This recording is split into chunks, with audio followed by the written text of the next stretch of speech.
Como ya le comentaba al inicio de este espacio, la moneda mexicana ligó este lunes su tercera jornada consecutiva con ganancias y cerró en su mejor nivel desde el 5 de diciembre pasado. El dólar interbancario cerró en 18.85 unidades, según información del Banco de México. Para analizar el tema, me acompañan Jonathan Ruiz, Jesús Ugarte y Baude Barrientos. Bienvenidos. Gracias, Susi. Buenas tardes. Hola, Susi, ¿qué tal? Buenas tardes. Bueno, primero que nada me gustaría que me dieran sus impresiones de por qué el peso se ha apreciado, porque bueno, fuera del aire estábamos platicando y tenían algunas opiniones opuestas, ¿no? Entonces, ¿cuáles son sus impresiones de por qué se ha apreciado frente al dólar? En esas tres sesiones consecutivas de ganancias, son 2.71% digamos, de revaluación del peso frente al dólar. ¿Qué factores han incidido? Bueno, hay que considerar que el día de hoy es el feriado de Martin Luther King en Estados Unidos, entonces hay poca información, entonces digamos que hay poco impacto, efecto sobre los mercados en general, ¿no? al ser feriado en Estados Unidos, sobre todo en el mercado cambiario.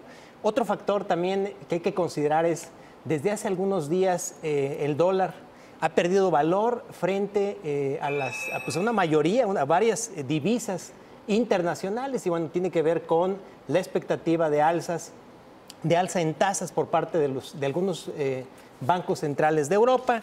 Hay que considerar también un factor también importante, es la moderación de las declaraciones del equipo de Donald Trump sobre la renegociación del Telecam. Creo que esa moderación se ha visto reflejada de alguna manera en comentarios como van por buen camino, el secretario del Tesoro, algunos otros funcionarios. Hay avances en la renegociación del Telecam. Entonces, sí hay una moderación, y creo que esto también ha incidido en el buen ánimo de alguna manera y en la ganancia del peso frente al dólar. Y algo interesante también que comenta hoy nuestro vicepresidente editorial en su columna, Enrique Quintana, es de alguna manera la percepción del equipo de Trump de que una salida de Estados Unidos del Telecam, de alguna manera esto iría en contra de la intención de muchos legisladores republicanos de poder reelegirse próximamente. Es decir, una salida, además de Estados Unidos del Telecam, lo que traería es una división en lo que es entre los congresistas republicanos. Entonces, digamos, estos son factores que inciden de manera positiva, digamos, en la paridad del peso frente al dólar en estos días, ¿no? ¿Cuántos senadores tiene hoy más el Partido Republicano que el Partido Demócrata? Uno, ¿no? Son muy pocos, dos. Es una diferencia de la diferencia de dos, uno, correctamente. La diferencia de dos. Si se fijaron este mes, en lo que va de este año básicamente, hubo una reunión clave con los productores agrícolas de los Estados Unidos. Ellos siempre han dicho que no quieren que se acabe el Telecam. ¿Por qué? Pues porque ellos venden a los mexicanos y no quieren que les impongan aranceles como represalia a un término del Telecam, ¿no? Que automáticamente entrarían en funcionamiento algunos aranceles. Pero no se había visto una interacción directa entre Donald Trump y ellos hasta este mes. Este mes ya ocurrió el encuentro, y este mes el mismo Donald Trump e incluso Paul Ryan, el líder del Congreso, bueno, en la Cámara de Representantes, dijo justamente que el problema era Canadá, que no era México, sino que era Canadá. ¿Por qué? Pues porque ¿en qué momento lo dice y a quién se lo dice? Lo dice justo después de que ocurren estas reuniones con el sector agropecuario, y además lo dice justamente en este contexto, pues. Entonces, es claro que hay un mensaje al sector agropecuario, me parece, o si no, pues al menos eso hicieron, ¿no? Claro. Justamente en ese contexto, y le mandaron un mensaje de que el Telecam está para quedarse. Eso yo creo que convence un poco a los analistas, pues, porque los analistas, más allá de la retórica de Trump, que un día amanece de buenas y otro de malas, el tema es qué hay de fondo después de lo que puede perder. ¿Qué tal si pierde esos dos senadores, lo que decías, Chucho? Claro. ¿Qué tal si pierde esos dos senadores? O más, 2 o 10 o 15. Claro, y si los pierde, entonces ya empieza a sufrir las votaciones tan cerradas que han tenido hasta el momento en el Congreso, ¿no? Sí, incluso ante la intención, porque creo que ha sido declarado o es una intención muy clara de poder reelegirse. Es decir, más allá de la locura de Trump quiere pensando reelegirse. Hoy mismo Reuters revela una nota en la cual, en el marco de la reunión de Detroit, del Auto Show anual que se hace en esa ciudad de Michigan, hoy saca una declaración de, concretamente, Fiat Chrysler, Ford y la otra grande de los Estados Unidos que se mueve en este momento, GM. Los tres CEOs piden digamos, a pregunta expresa, que se mantenga el Telecán.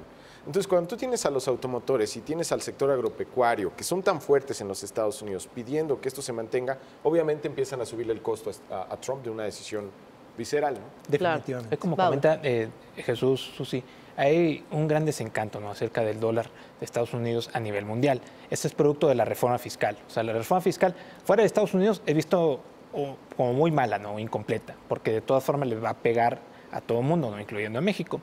Y también se combina con las expectativas de los commodities, en particular el petróleo, ¿no?, que se está a niveles de $70 y que se espera que suba un poco más este año. Además, otros metales preciosos de los cuales pues, México pues, exportamos, ¿no? Y a nivel interno, el factor, también los factores que acaba de comentar Jonathan, Jesús, el caso del Telecán, ¿no? Pero también antes de echar las campanas al vuelo y decir ya veremos el tipo de cambio a 15, 16, no, pues no va a ser así, no, para nada. Porque todavía hay dos grandes factores, bueno, aparte de la renegociación del Telecán, que ahorita Paul Ryan dice, el enemigo es Canadá, mañana va a decir, no, fíjense que no era Canadá, me equivoqué, el enemigo está al sur de la frontera, ¿no? Desvié mi mirada hacia el norte. También hay que considerar las elecciones. O sea, las elecciones presidenciales en México es el nerviosismo que se produzca, sea, quien gane, va a ser un factor que sea una barrera, ¿no?, para los inversionistas en dólares. Quiero decir que ahorita los niveles de 18.80, 18.88 del tipo de cambio interbancario hoy, o de 19.05, 19.10 en ventanilla, puede ser que momentáneamente llegue a bajar en ventanilla abajo de 19, 18.95, 18.90, ¿no? El interbancario quizás 18.60 por ahí, pero no va a bajar más por estos factores. Entonces, como conclusión, ¿ustedes creerían que todos estos factores que están mencionando están teniendo mayor peso que la reforma fiscal, que en algún momento creíamos, bueno, tal vez hasta el momento pues no ha tenido los efectos que se quería en el tipo de cambio en Estados Unidos? Eso parece reflejarse. Lo vemos en la pantalla en este momento en la terminal de Bloomberg. Estamos viendo cómo ganó valor la moneda mexicana frente a otras monedas en lo que va del año. Digamos, haciendo un lado el Platinum y el Palladium, que finalmente no juegan en divisas, pero por alguna razón Bloomberg las incluye, pues está el peso colombiano y el peso mexicano como las dos más ganadoras de lo que va del año. El peso colombiano aparece con una ganancia del 5.19% en lo que va del año, mientras que el peso mexicano de 4.22%. Esas son las monedas que más han ganado en el mundo. El dólar per se ha perdido cierto valor, digamos, en lo que va del año, en términos generales. No obstante, pues casi, entre las monedas que más han ganado es el peso. Y eso debe significar que hay una mirada específica hacia México. Ahora, hoy mismo Bloomberg saca un artículo justamente en el sentido de que estamos viendo el piso de esta revaloración, ¿no? Porque además de lo que decía Baudelberto hace un momento, pues está también el asunto de las tasas, digamos, esta competencia que de alguna manera tienen la Fed y el Banco de México por ver quién mueve mejor sus tasas o mejor estratégicamente sus tasas, ¿no? Y eventualmente, pues eso sigue llamando la atención de inversionistas que prefieren invertir en dólares o pueden invertir en dólares con mayor interés, aunque la tasa sea más baja que en México, porque esa tasa va subiendo. Entonces, habrá que esperar, porque hay muchos otros elementos adicionales, pues, a lo que es la renegociación del Telecán, pero parece que eso está pesando en este momento. Sí, señalaba Baude, la renegociación del Telecán, que por cierto está a la vista ya la próxima semana, el inicio de la sexta ronda, 23, en Canadá. Está también el tema de la implementación de la reforma fiscal, están las elecciones, está el alza en las tasas de interés que mencionaba Jonathan. Son factores que van a determinar de alguna manera en lo que resta del año el comportamiento del peso frente al dólar.